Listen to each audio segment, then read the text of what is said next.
There are moments in life when the ground beneath your feet simply vanishes, when the people you raised with your own hands, fed with your own labor, sheltered under your own roof, turn into strangers who smile at you while dismantling everything you ever built.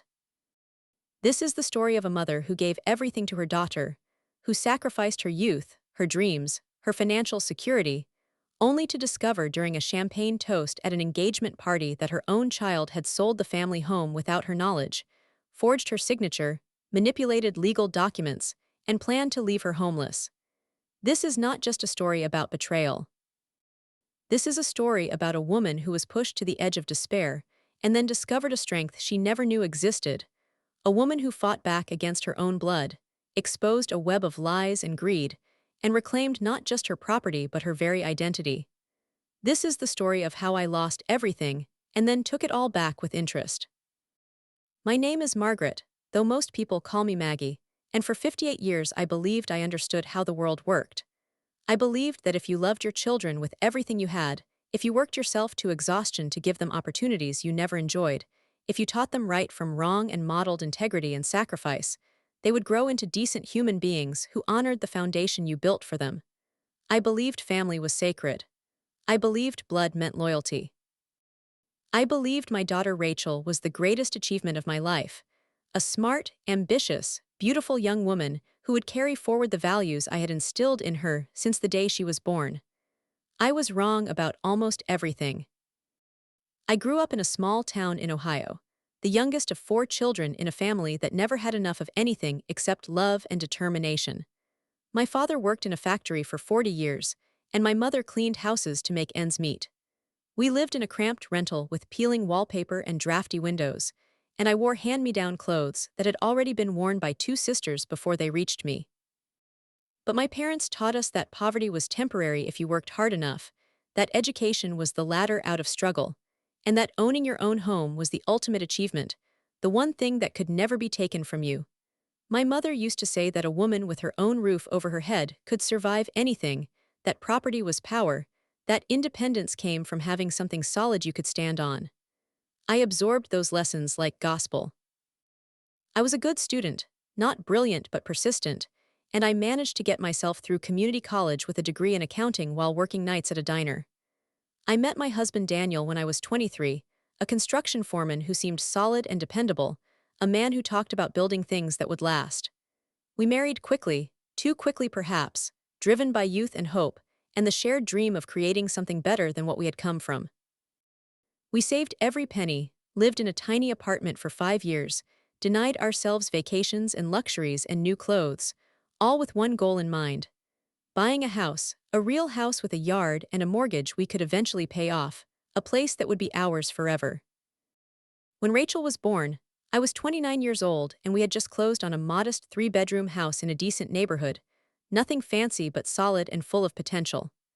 I held my baby daughter in that house and made her promises, whispered them into her soft hair as she nursed, told her that she would never know the insecurity I had known as a child, that she would grow up in a home that belonged to us, that she would have stability and safety, and a foundation to build her own dreams upon. I meant every word. I had no idea I was raising the person who would one day rip that foundation out from under me. The early years of motherhood were exhausting but deeply fulfilling. Daniel worked long hours on construction sites, and I did bookkeeping from home so I could be there for Rachel, so I could be the mother I had always wanted, present and attentive and involved. We were not wealthy, not by any measure, but we were building equity in our home, building a life, building a future. Rachel was a bright child, curious and energetic, always asking questions, always demanding more attention, more resources, more everything. I gave it to her gladly, signed her up for dance classes and piano lessons, helped with every school project, volunteered in her classroom, drove her to playdates and birthday parties and extracurricular activities. I wanted her to have every advantage, every opportunity to discover her talents and pursue her passions. Daniel and I had our struggles, as most couples do. He was often tired and distant after long days at work, and I was stretched thin managing the household and the finances and the endless demands of raising a child. We grew apart slowly, so slowly that neither of us noticed until the distance between us felt insurmountable. Rachel was 12 when Daniel moved out, when our marriage officially ended in a quiet divorce that was more about exhaustion than anger. He paid child support, saw Rachel every other weekend, but he was never really present after that, never really involved in the day-to-day reality of raising a teenage daughter. That responsibility fell entirely on me. I threw myself into work, took on more clients, built a small but successful bookkeeping business that I ran from my home office. The house became even more important after the divorce, not just because it was my primary asset, but because it represented everything I had fought for, everything I had maintained despite the collapse of my marriage. I refinanced at a lower rate, made extra payments whenever I could, watched the principal balance shrink year by year. I calculated that I would own the house free and clear by the time I was 60, that I would have that security my mother had always talked about, that piece of ground no one could take from me. Rachel grew into a stunning young woman, tall and confident with long dark hair and striking features that turned heads wherever she went. She was smart, graduated near the top of her high school class, got into a good state university with a partial scholarship. I was so proud, so convinced that all my sacrifices had paid off, that I had successfully launched my daughter into a bright future. She studied business and marketing, joined a sorority, made connections with wealthy classmates whose families had vacation homes and country club memberships. I noticed her changing during those college years, noticed her becoming more interested in brands and appearances, more focused on material success, more dismissive of the modest lifestyle I had provided. When she came home for visits, she would make comments about how outdated the furniture was, how small the house seemed compared to her friends' homes, how embarrassing it was that I still drove a 10-year-old sedan. I told myself it was just a phase, that she was young and trying to find her place in the world, that she would eventually appreciate the values I had taught her. I told myself that her ambition was a good thing, that wanting more for herself was natural and healthy. I made excuses for her entitled attitude, for the way she rolled her eyes when I suggested she get a part-time job to help with expenses, for the way she expected me to keep funding her lifestyle even after she graduated and got her first job at a marketing firm. I kept helping her financially, kept supplementing her income so she could afford the trendy apartment and the designer clothes and the expensive social life she felt she deserved. I did it because I loved her, because I wanted her to have the opportunities I never had, because I was her mother, and that was what mothers did. She met Brandon at a networking event 2 years after college, a financial consultant from a wealthy family who drove a luxury car and wore expensive watches, and talked about investment properties and portfolio diversification. Rachel was completely enamored, and I tried to be happy for her even though something about Brandon made me uncomfortable. He was polished and charming, but there was a coldness in his eyes, a calculating quality to the way he assessed everything and everyone in terms of value and utility. When Rachel brought him to dinner at my house, he looked around with barely concealed disdain, made subtle comments about the neighborhood and the dated kitchen, asked invasive questions about my finances and retirement plans. I felt judged and diminished in my own home, but Rachel seemed oblivious, hanging on his every word, laughing at his jokes, already planning a future with this man who looked at me like I was an inconvenient obstacle. Over the following months, Rachel's attitude toward me deteriorated rapidly. She stopped calling except when she needed something, stopped visiting except for obligatory holiday meals. When we did talk, she would complain about how unfair it was that she had to work so hard while her friends inherited money from their families, how embarrassing it was that I could not help her more financially, how frustrated she was that I was sitting on a valuable property that could be generating wealth instead of just existing as my residence. I tried to explain that the house was my retirement plan, that I intended to live there for the rest of my life, that it represented my security and independence. She would sigh dramatically and change the subject, but I could see the resentment simmering beneath the surface. Brandon proposed to Rachel on a weekend trip to Napa Valley, and she called me from the vineyard, squealing with excitement, already talking about wedding plans and venues and guest lists. She wanted a big wedding, an expensive wedding, the kind of celebration that would impress Brandon's family and their wealthy social circle. I told her I would contribute what I could, but I was not in a position to fund an elaborate affair. She was disappointed, I could hear it in her voice, but she said she understood, said they would figure it out. What I did not know was that she and Brandon had already figured it out, had already hatched a plan that would solve all their financial problems by stealing everything I had worked my entire life to build. The engagement party was held at an upscale restaurant downtown, a place with valet parking and a prix-fixe menu that cost more per person than I typically spent on groceries in a week. Rachel insisted I attend, insisted it was important that I be there to celebrate this milestone in her life. I bought a new dress, had my hair done, wanted to look presentable for her friends and Brandon's family, even though I knew I would feel out of place among the country club set. I arrived early, helped set up decorations, tried to make conversation with Brandon's parents who looked through me as if I were furniture. Rachel looked beautiful in a designer cocktail dress, radiant and excited, holding court among her friends, and accepting congratulations and admiring glances at her enormous engagement ring. The champagne toast came midway through the evening, after the appetizers had been served and the wine had been flowing freely. Brandon stood up, tapped his glass with a knife, waited for the room to quiet down. He gave a short speech about finding the love of his life, about Rachel's ambition and beauty and intelligence, about their bright future together. Then Rachel stood beside him, flushed and smiling, and began her own speech. She thanked everyone for coming, thanked Brandon for choosing her, thanked his parents for welcoming her into their family.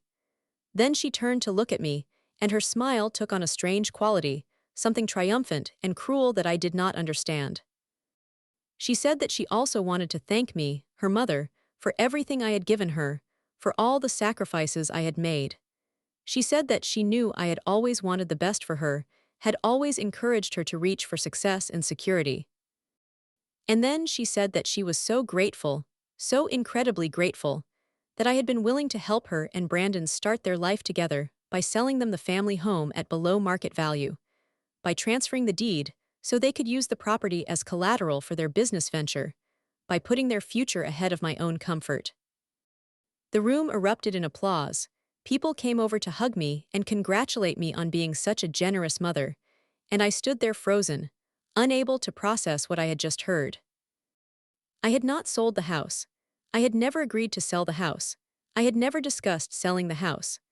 I had no idea what Rachel was talking about, but the certainty in her voice, the applause of the crowd, the way Brandon was shaking hands and accepting congratulations, all of it made me feel like I was losing my mind, like reality itself had shifted without my knowledge. I waited until the crowd dispersed, until people went back to their conversations and their drinks, and then I grabbed Rachel's arm and pulled her aside. I asked her what she was talking about, what she meant about selling the house, why she would say such a thing in front of all these people.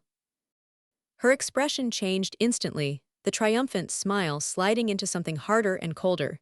She told me to keep my voice down, told me not to make a scene, told me that we would discuss it later. I insisted we discuss it right then, right there, demanded to know what was going on. She sighed, looked around to make sure no one was listening, and then told me in a low, clipped voice that the sale had already gone through, that the papers had been signed and filed 3 weeks ago, that the house legally belonged to her and Brandon now. I felt the room spin, felt my legs go weak, had to grab the edge of a table to keep from falling. I told her that was impossible, that I had never signed anything, that I would never agree to such a thing. She looked at me with something close to pity, the way you might look at a confused elderly person, and told me that I had signed the papers, that I just did not remember because I had been so stressed lately, so overwhelmed with work and finances, that she had been worried about my memory for months. She said it gently, carefully, in a tone that suggested concern rather than accusation, but her eyes were hard and calculating. She said that she and Brandon had bought the house from me for a fair price, that the money had been deposited into my account, that I had agreed to this arrangement because I wanted to help them, and because I was planning to move into a nice, assisted living facility where I would not have to worry about maintaining a property anymore. I stood there, staring at my daughter, at this woman I had raised and loved and sacrificed everything for, and I did not recognize her. I told her she was lying, told her I had never agreed to any of this, told her that if papers had been signed, they were forged because I had never seen them. Her expression hardened further, and she told me to stop, told me I was embarrassing myself, told me that everyone in this room had just heard her thank me for the generous gift, and if I started making accusations, I would look unstable and ungrateful. She said that Brandon's father was a prominent attorney, that they had made sure everything was legal and proper, that I had no grounds to challenge the sale even if I wanted to. Then she walked away, returned to Brandon's side, resumed her performance as the glowing bride-to-be. I left the party in a daze, drove home on autopilot, barely aware of the traffic around me. When I got to my house, my home, the place I had lived for nearly 30 years, I looked at it differently, suddenly aware of how vulnerable I was, how easily everything could be taken away. I went inside, went straight to my file cabinet where I kept all my important documents, pulled out the folder labeled with the house address. I found the original mortgage papers, the refinancing documents, the property tax statements, the homeowner's insurance policy. Everything was still in my name. I called my bank's 24-hour customer service line, asked them to check my account balance and recent deposits. There was no large deposit, no payment for a house sale, nothing out of the ordinary. Whatever Rachel had done, it had not involved actually paying me. I did not sleep that night, sat at my kitchen table with documents spread out in front of me, trying to understand what was happening, trying to figure out how Rachel thought she could possibly get away with such an audacious lie. In the morning, I called the county recorder's office, asked them to check the deed records for my property. The clerk put me on hold for several minutes, then came back and told me that a new deed had indeed been recorded 3 weeks earlier, transferring ownership from me to Rachel Carson and Brandon Mitchell as joint tenants with right of survivorship. I asked for copies of all the documents, asked how I could see the signatures and the notarization. She said I could come to the office and request certified copies for a small fee. I was at the recorder's office when they opened, filled out the request form, paid the fee, waited impatiently while they pulled the documents from the system. When the clerk handed me the copies, I sat down at a public table and examined them with shaking hands. There was a deed, purportedly signed by me, dated 3 weeks earlier. There was a notary stamp and signature, certifying that I had appeared before a notary public and acknowledged the document. The signature looked similar to mine, close enough that someone who did not know better might think it was genuine, but I could see the differences, could see the slightly wrong slant of the letters, the mismatched pressure, the hesitation in the loops. Someone had forged my signature, and not even particularly well. I asked the clerk if there was a way to verify the notary, to check if the notarization was legitimate. She gave me the name and commission number of the notary listed on the document, told me I could file a complaint with the Secretary of State's Notary Division if I believed the notarization was fraudulent. I went home, looked up the notary's information online, found that it was a woman named Jennifer Hayes who worked at a law firm. The name of the law firm was familiar, and when I looked it up, I realized why. It was the firm where Brandon's father was a senior partner. The pieces were coming together now, the full scope of the conspiracy becoming clear.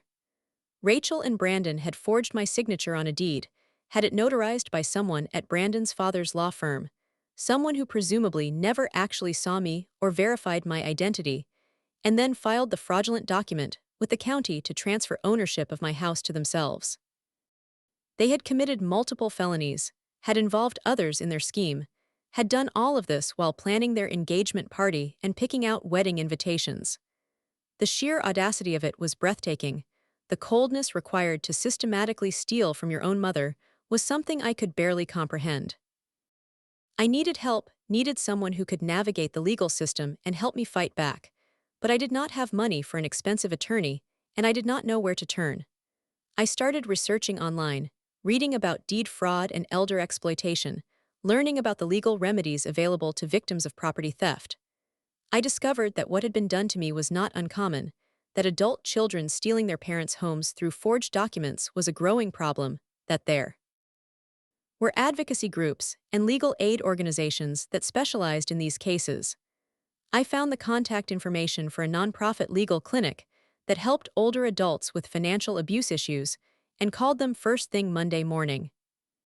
The intake coordinator listened to my story, asked detailed questions about the timeline and the documents, told me that my case was exactly the kind of situation they were equipped to handle. She scheduled an appointment for me with one of their staff attorneys, a woman named Patricia Chen, who had 20 years of experience in elder law and estate litigation. When I met Patricia 2 days later, I brought all my documents, all my evidence, all my records showing that I had never agreed to sell the house, had never received payment, had never even been aware of the transaction until Rachel announced it at her engagement party. Patricia listened carefully, examined the forged deed and the suspicious notarization, took notes on everything I told her about Rachel's behavior and Brandon's family connections. She told me that I had a strong case, that the forgery was obvious to anyone who looked closely, that the fact that no money had actually changed hands proved that this was theft rather than a legitimate sale. She explained that we would need to move quickly, that we would file a lawsuit to quiet title and void the fraudulent deed, that we would also file complaints with the Secretary of State about the notary, and potentially with the State Bar about Brandon's father's involvement if we could prove he had knowledge of the fraud. She said that we might also need to involve law enforcement, that what Rachel and Brandon had done could be prosecuted as criminal forgery, identity theft, and elder exploitation. I asked Patricia what would happen if Rachel and Brandon refused to cooperate, if they fought back with expensive lawyers, and tried to drag the case out until I ran out of resources. She told me that the legal aid clinic did not charge fees, that they would represent me through the entire process regardless of how long it took, that she personally was deeply offended by what had been done to me and was committed to seeing justice served. She said that the truth was on our side, that the evidence was clear, that no judge would uphold a transfer based on a forged signature and a fraudulent notarization.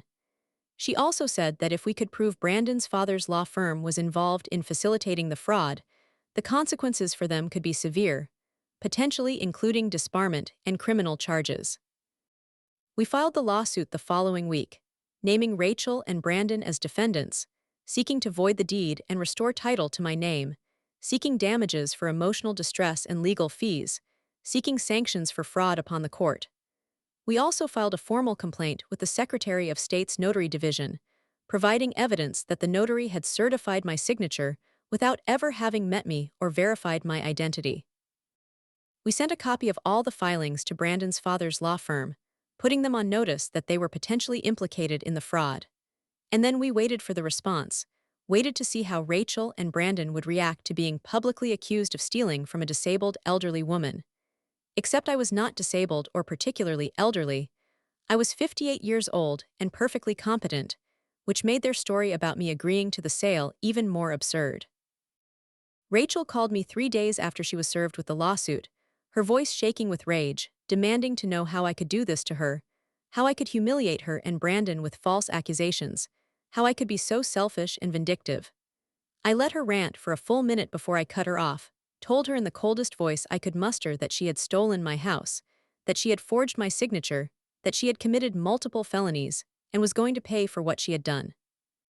She denied everything, insisted that I had agreed to the sale and just did not remember, that I was confused and being manipulated by lawyers who wanted to exploit me.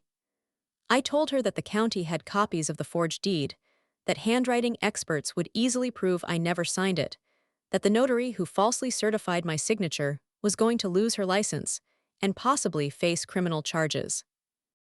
There was a long silence on the line, and then Rachel's tone changed, became pleading and desperate. She said that she and Brandon had made a mistake, that they had been under so much financial pressure that they had not meant to hurt me. She said that Brandon's family had cut off his trust fund because they did not approve of the engagement, that they needed capital to start Brandon's consulting business, that they had panicked and made bad decisions. She begged me to drop the lawsuit, promised they would transfer the house back to me, promised they would make everything right if I would just give Emma a chance. I asked her why I should trust anything she said, why I should believe a single word from someone who had lied to my face and stolen everything I owned. She started crying, said she was still my daughter, said she was sorry, said she loved me. I told her that if she was truly sorry, she would sign a notarized statement admitting to the forgery, would cooperate fully with the legal process, would accept responsibility for her actions.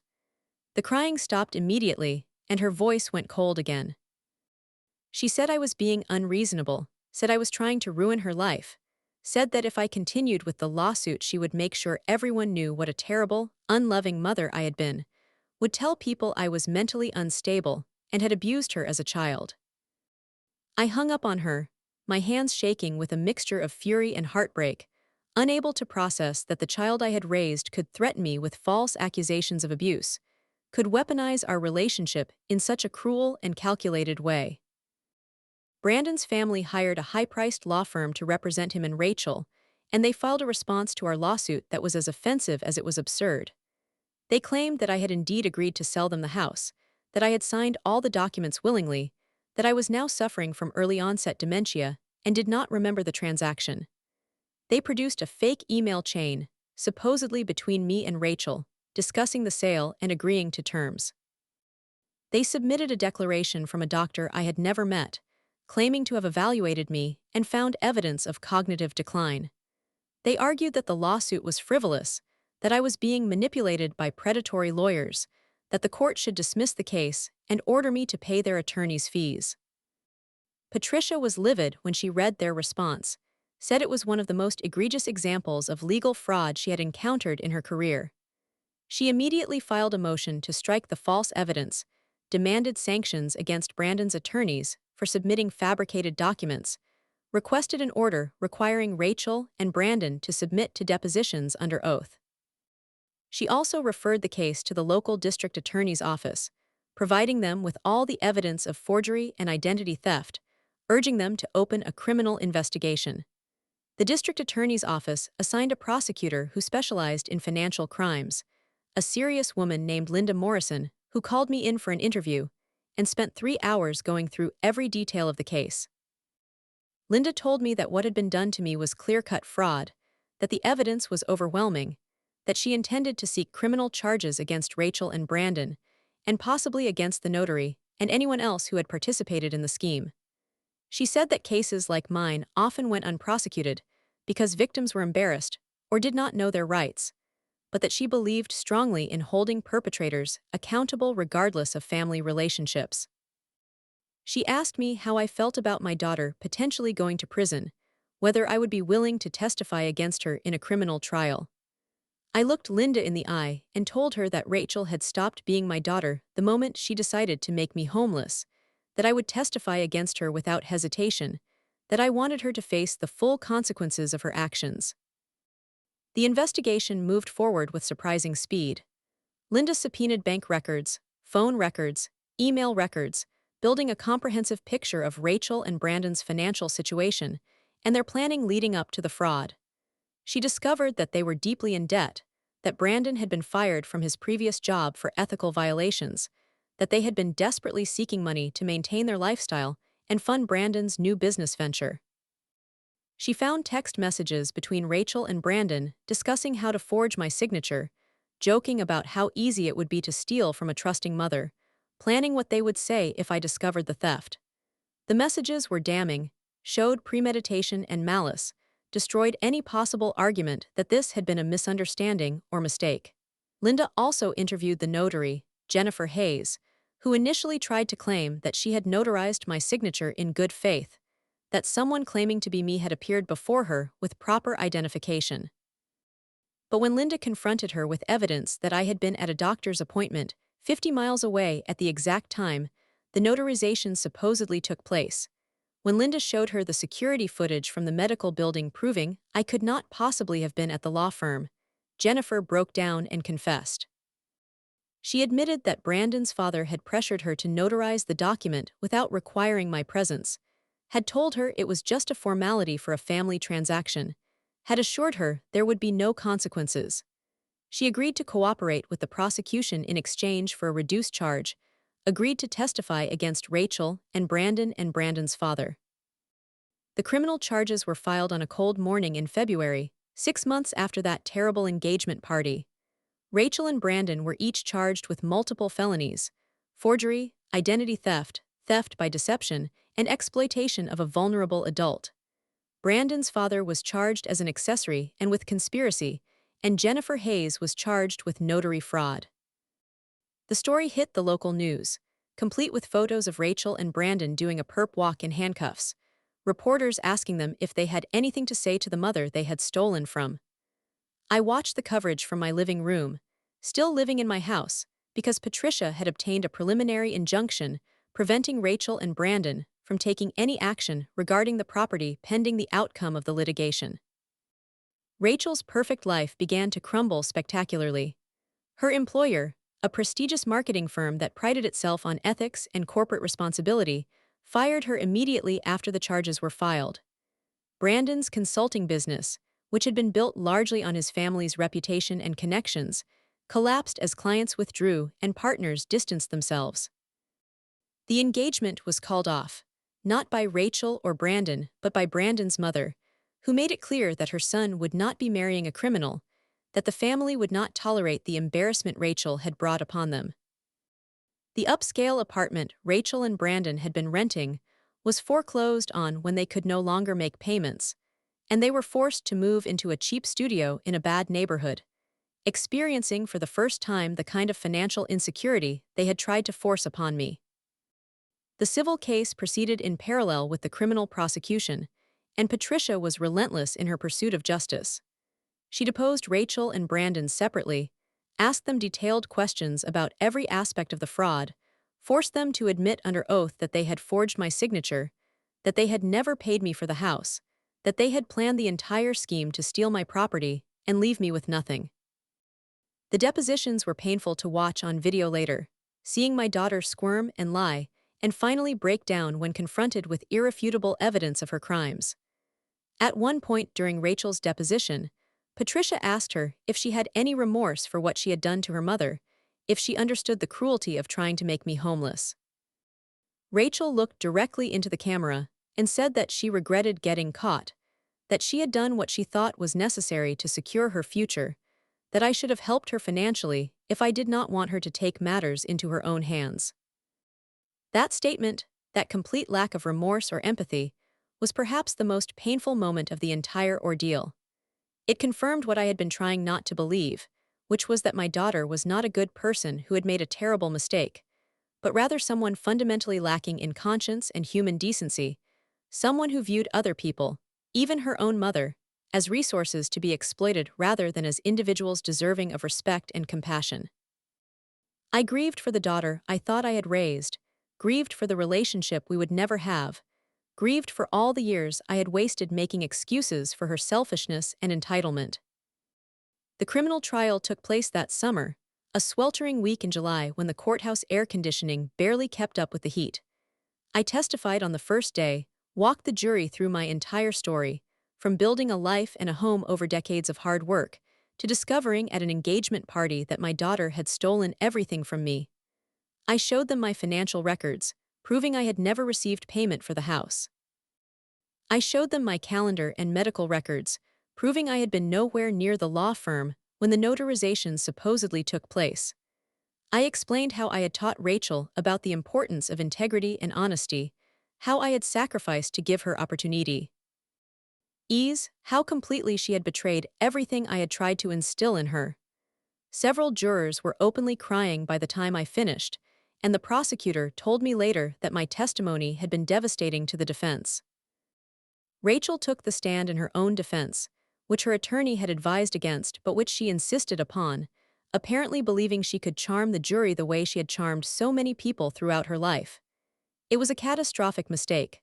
Under cross-examination, she contradicted herself repeatedly, got caught in obvious lies, showed flashes of anger and contempt that revealed her true character.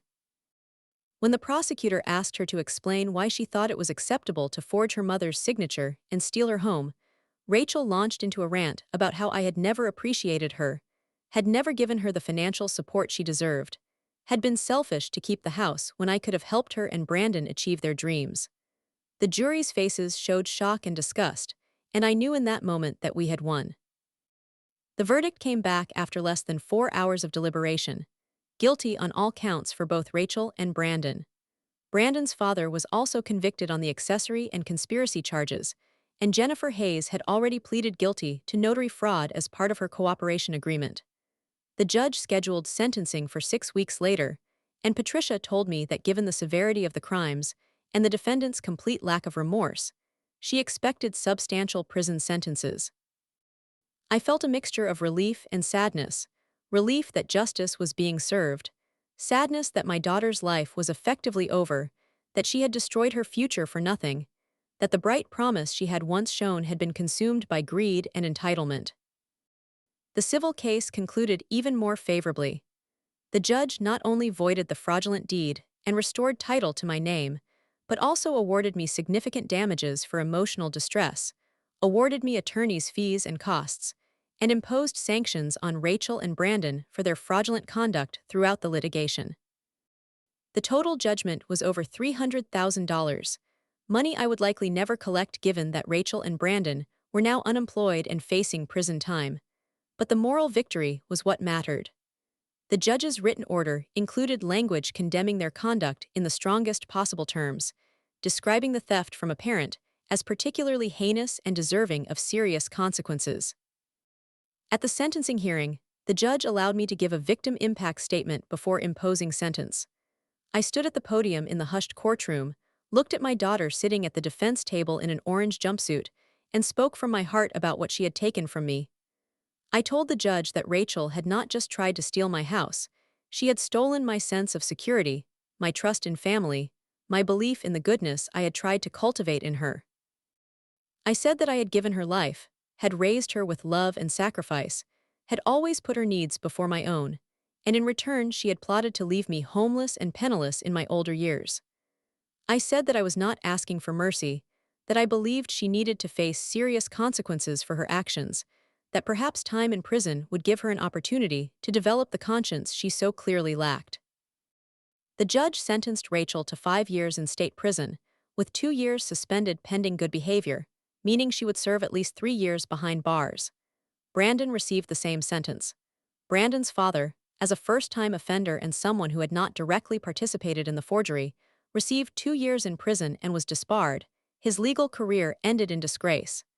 Jennifer Hayes received probation and community service and was permanently prohibited from serving as a notary. As the sentences were read, I watched Rachel's face crumble, watched her finally understand that actions have consequences, that you cannot simply steal from people and expect to walk away unscathed. Rachel was led from the courtroom in handcuffs, and she turned to look at me one last time before the bailiff took her through the door to the holding cells. Our eyes met, and I saw something in her expression that might have been remorse, or might have been self-pity, or might have been anger that her scheme had failed. I felt nothing but a profound sense of closure, a sense that this chapter of my life was finally ending, that I could begin to rebuild and move forward without the weight of betrayal crushing down on me. In the aftermath of the trials and the sentencing, I had to figure out how to reconstruct my life, how to process the trauma of what had been done to me by my own child, how to trust anyone or anything again. I started seeing a therapist who specialized in family estrangement and betrayal trauma, and through our sessions I began to understand that what had happened was not my fault, that I had not failed as a mother, that Rachel's choices were her own, and reflected her character rather than any deficiency in how I raised her. The therapist helped me work through the guilt and shame I felt, helped me recognize that I had done everything right, and that sometimes people simply make evil choices regardless of their upbringing. I also reconnected with old friends I had neglected during the crisis, and I was overwhelmed by their support and compassion.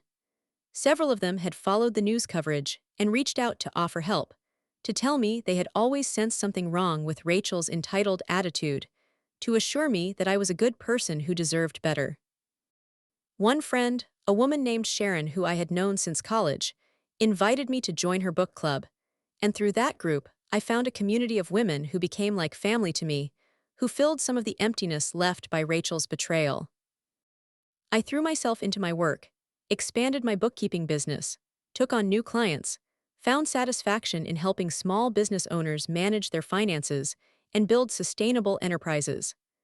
I discovered that my experience with the legal system had given me insight into financial fraud and documentation that was valuable to my clients, and I began offering consulting services on internal controls and fraud prevention.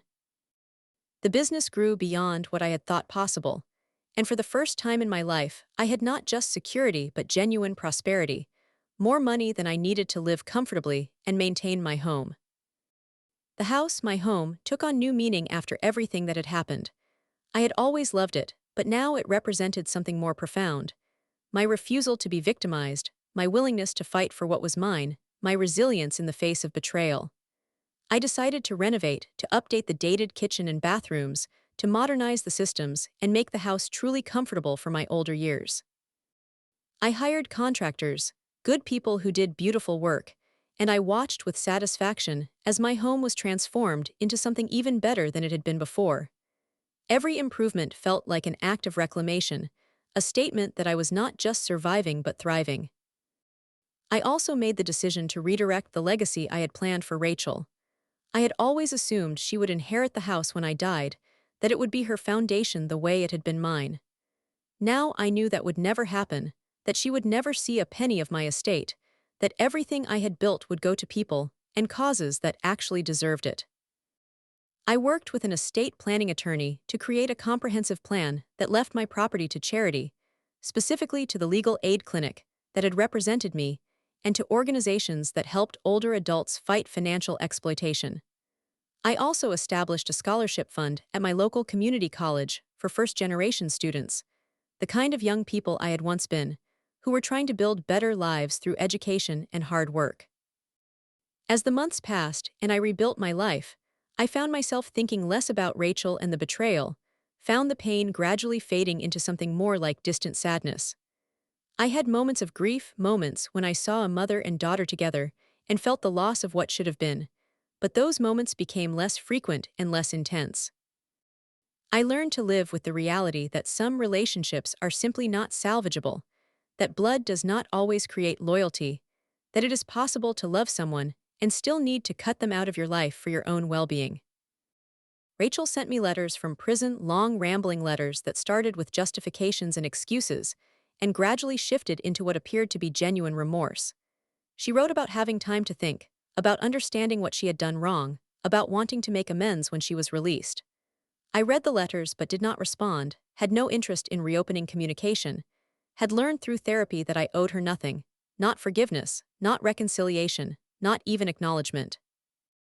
My therapist helped me understand that Rachel's remorse, if it was genuine, was something she would have to live with, that my role was not to absolve her but to protect myself and maintain the boundaries necessary for my own healing. Brandon was apparently not faring well in prison, according to news reports I occasionally saw. He had been assaulted by other inmates who did not take kindly to privileged criminals who stole from their own mothers, and he had spent time in protective custody. His family had disowned him completely, refused to visit or provide money for his commissary, left him to face the consequences of his actions alone. I felt no sympathy, remembered his cold eyes and his disdain for my modest home, remembered how he had used his family's legal connections to try to destroy me. He had earned every moment of suffering he experienced. Brandon's father's conviction and disbarment sent shockwaves through the legal community, a cautionary tale about the dangers of abusing professional position to facilitate family crimes. His law firm dissolved in the scandal, and several other attorneys were sanctioned by the bar for their failure to properly supervise. The notary division implemented new regulations to prevent the kind of fraud Jennifer Hayes had committed, requiring more stringent verification of identity and personal appearance before notarizing property deeds. In a strange way, my nightmare had resulted in systemic changes that would protect other potential victims, and I took some satisfaction in knowing that good had come from my suffering.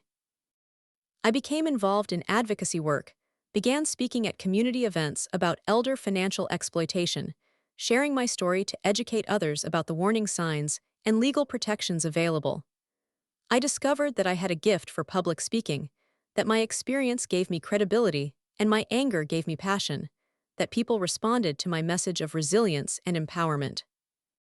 I joined the board of directors for the legal aid clinic that had represented me, used my accounting skills to help them manage their finances and expand their services. I found purpose in helping other victims, in being the voice I had needed during my darkest hours. As I approached my 60th birthday, 2 years after the fraud had been discovered and resolved, I took stock of my life and realized with some surprise that I was happy, genuinely happy in a way I had not been for decades. I had my health, my home, my work, my community, my sense of purpose. I had proven to myself that I was stronger than I had known, more capable of survival and growth than I had imagined. The betrayal that should have destroyed me had instead refined me, had burned away the parts of myself that had been too trusting and too selfless, leaving behind someone wiser and more self-protective. I thought about my mother sometimes, remembered her words about how a woman with her own roof over her head could survive anything. She had been right, but she had not gone far enough. A woman with her own roof over her head, and the courage to fight for it could not just survive but flourish, could transform betrayal into strength, could build a life of meaning and purpose from the ashes of family dysfunction. I wished my mother could have seen me now, could have known that her lessons had carried me through the worst experience of my life and brought me out the other side transformed. Rachel was released from prison after serving her full 3-year sentence, having failed to earn early release due to disciplinary problems behind bars. I learned about her release from the victim notification system, but made no effort to contact her or learn what she was doing. I had heard through mutual acquaintances that she was living in a halfway house, working a minimum wage retail job, struggling to rebuild any kind of life with a felony record and no professional prospects. I felt a flicker of something that might have been pity, but mostly I felt indifference, felt that she had become a stranger whose problems were no longer my concern. She made one attempt to contact me directly, showed up at my house unannounced on a Saturday afternoon about 6 months after her release. I saw her through the window, standing on my porch looking thin and worn, her beautiful features hardened by prison and consequence. I did not open the door. I watched her ring the bell 3 times, watched her peer through the windows, watched her finally leave an envelope tucked into the doorframe before walking slowly back down the street. I waited until she was completely out of sight before I opened the door and retrieved the envelope. Inside was a handwritten letter, several pages of small, cramped writing that I could barely read. She wrote about how sorry she was, how she had destroyed everything good in her life through greed and selfishness, how she understood if I could never forgive her, but hoped I would at least read her words.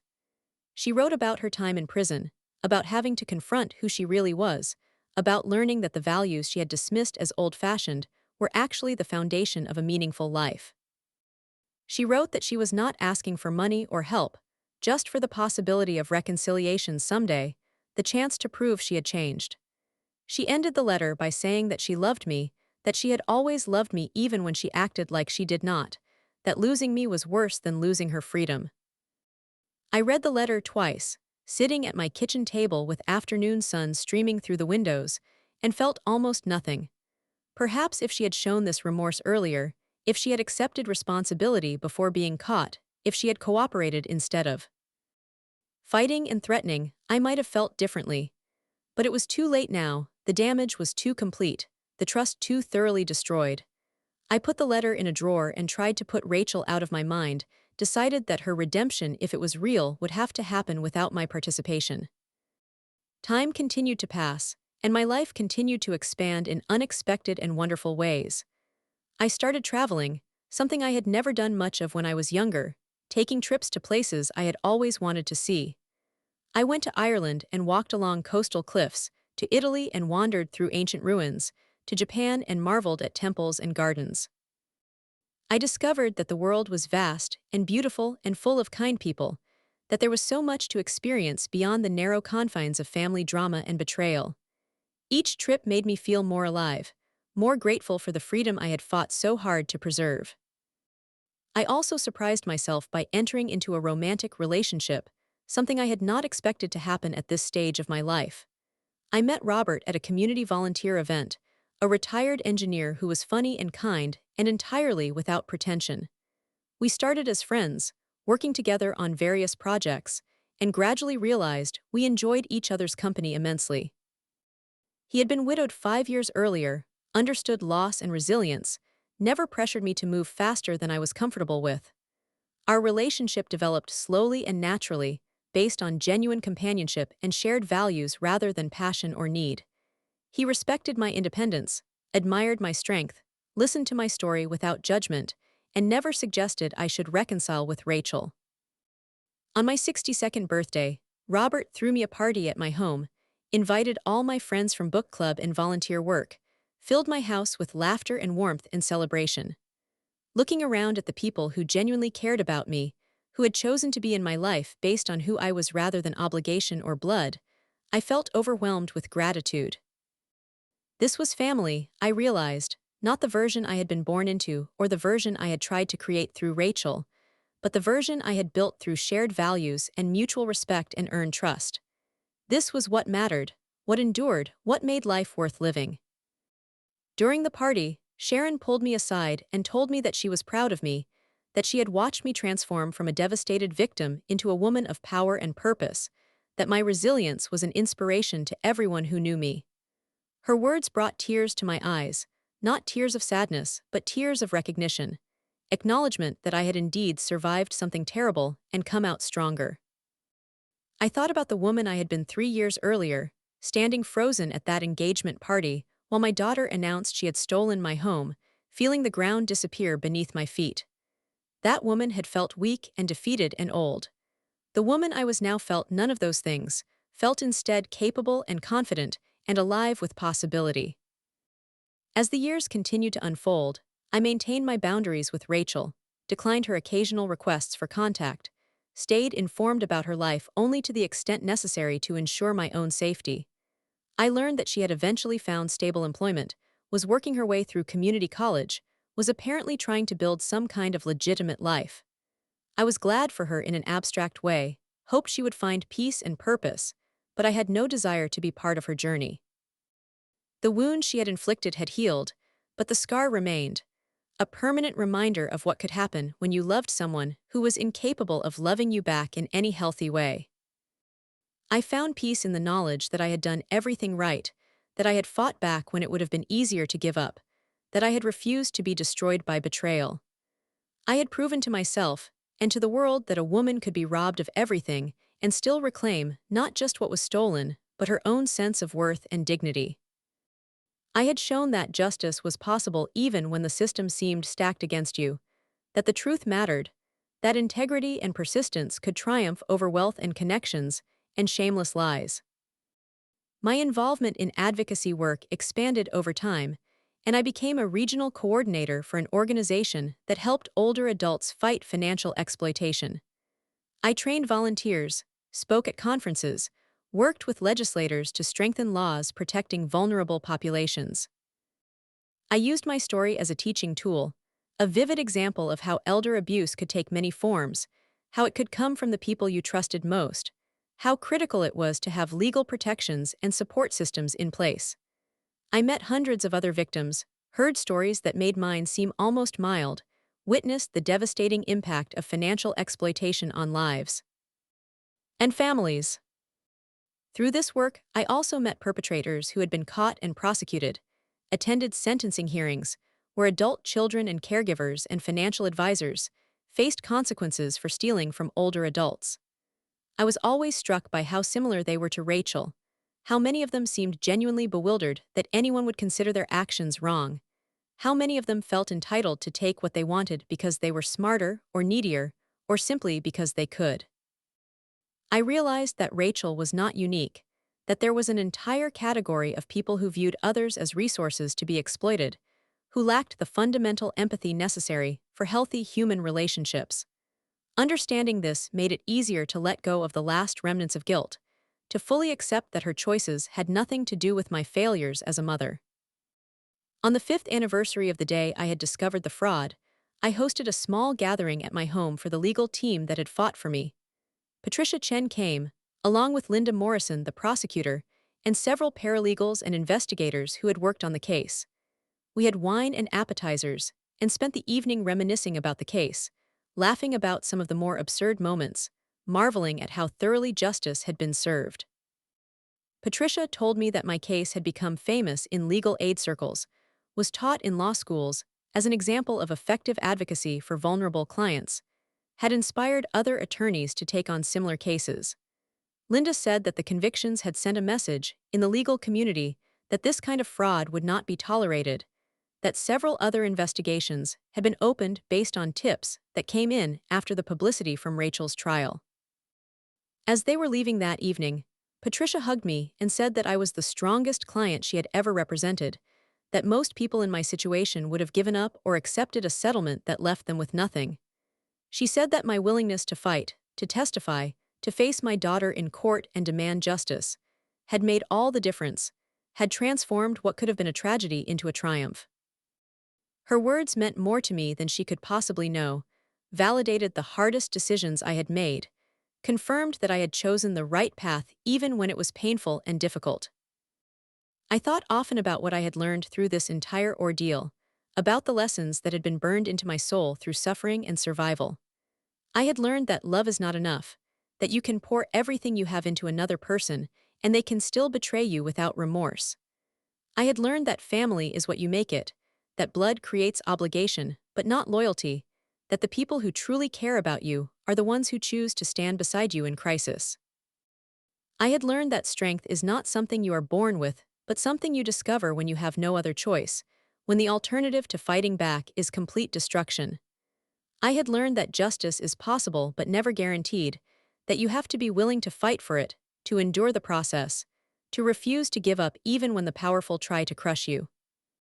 Most importantly, I had learned that my worth was not determined by my relationships, not defined by my role as a mother or daughter or partner, but inherent in who I was as a person, in my integrity and resilience and capacity for growth.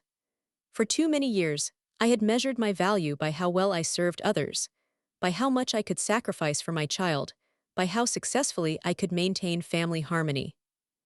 The betrayal had shattered that paradigm, forced me to recognize that I mattered independent of anyone else's needs or opinions, that protecting myself was not selfish but necessary, that I deserved respect and dignity regardless of whether anyone chose to give it to me.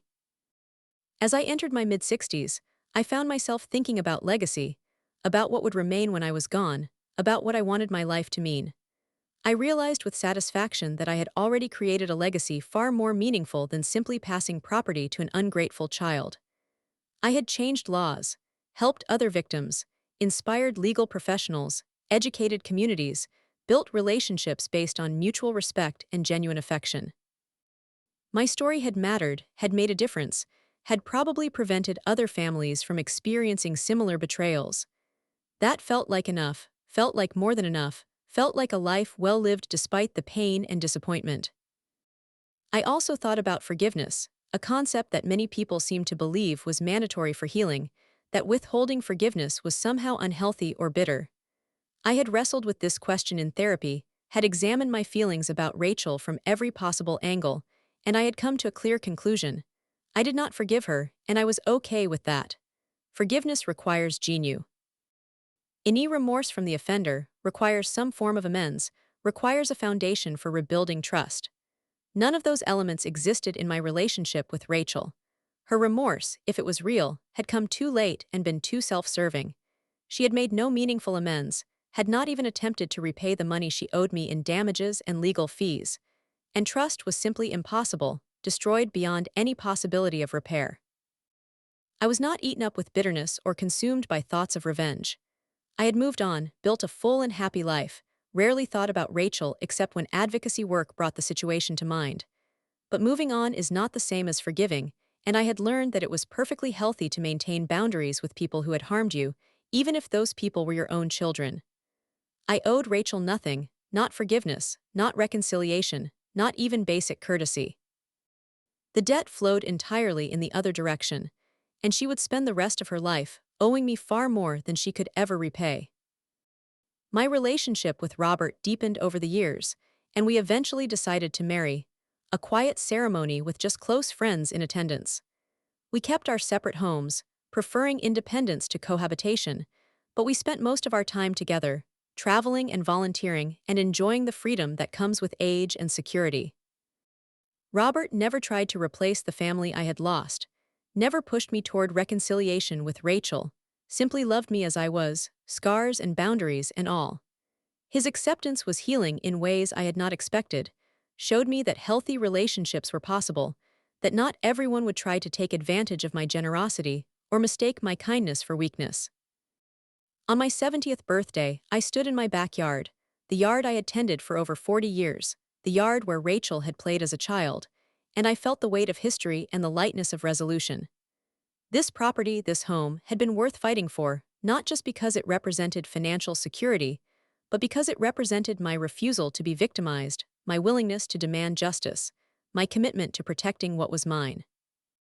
Every flower I planted, every improvement I made, every moment I spent in this space was an act of reclamation, a statement that I had survived and thrived.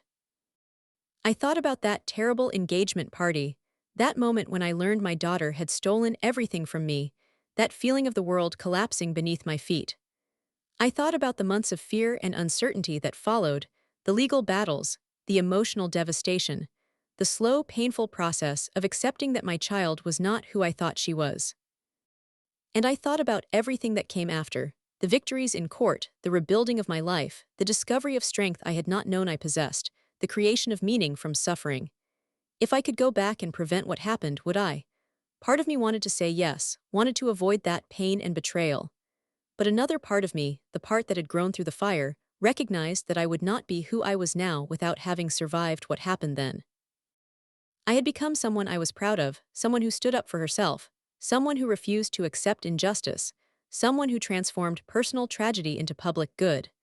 That person did not exist before Rachel's betrayal, could not have existed without being tested and refined by suffering. In a strange, paradoxical way, Rachel had given me a final gift, had forced me to discover my own strength, had liberated me from the need for her approval or love. I had loved her with everything I had, and she had used that love as a weapon against me, and I had survived anyway. I had more than survived. I had flourished. The story of my life was not the story I thought I would tell, not the story of a happy family and grateful children and multi-generational love. It was instead the story of betrayal and survival, of justice hard won, of a woman who refused to be destroyed by those who should have protected her. It was a story that mattered, that helped others, that changed systems and saved lives. It was my story, owned fully and told honestly, without shame or apology. As the sun set over my backyard on that 70th birthday, casting long shadows across the lawn I had reclaimed and the home I had defended, I felt something close to peace. Not the peace of resolution or reconciliation, not the peace of having all questions answered and all wounds healed, but the peace of having fought the good fight, of having stood for what was right, of having refused to surrender to those who would have taken everything. I had lost a daughter but gained myself. I had been robbed of illusions but given truth. I had been betrayed by blood but chosen by community. The trade, in the end, had been worth it. This is my story, the story of Margaret who would not be broken, who would not be silenced, who would not allow theft and fraud and betrayal to define the rest of her life. This is the story of a mother who learned that sometimes the greatest act of love is refusing to enable cruelty, that sometimes the only way forward is through accountability and consequences, that sometimes justice requires you to stand against your own child in a courtroom and demand that the law be applied without mercy or exception. This is the story of a woman who discovered that home is not just a building, but a foundation of self-respect and dignity that no one can steal unless you let them. And I never let them. I fought with everything I had, exhausted every option, pursued every avenue for justice, and I won. I won in court and I won in life, reclaimed my property and my peace, rebuilt my world on a foundation of truth and strength. The house still stands. My name is on the deed, and I will live here for as many years as I have left, secure in the knowledge that I earned every inch of this ground, defended every right I possessed, and left a legacy that extends far beyond property lines. To anyone who hears this story and sees themselves in my struggle, anyone who has been betrayed by family, anyone who faces powerful adversaries who think they can steal with impunity, anyone who wonders if fighting back is worth the cost, I offer this truth. You are stronger than you know, you deserve justice, and the system can work if you persist, if you find the right advocates, if you refuse to accept defeat. Your story matters. Your property matters. Your dignity matters. And no one, not even your own children, has the right to take those things from you. I am Margaret, I am 70 years old, I am standing in my home that I defended with my life, and I am telling you that survival is possible, that justice is achievable, that betrayal can be transformed into strength, that the worst thing that ever happened to you can become the catalyst for becoming the person you were always meant to be. This is my testimony, my witness, my truth. I was robbed, I fought back, and I won. And if I can do it, facing all the disadvantages of age and limited resources, and a daughter who used her youth and beauty and connections against me, then anyone can do it. All it takes is courage, persistence, and the absolute refusal to let cruelty triumph over justice.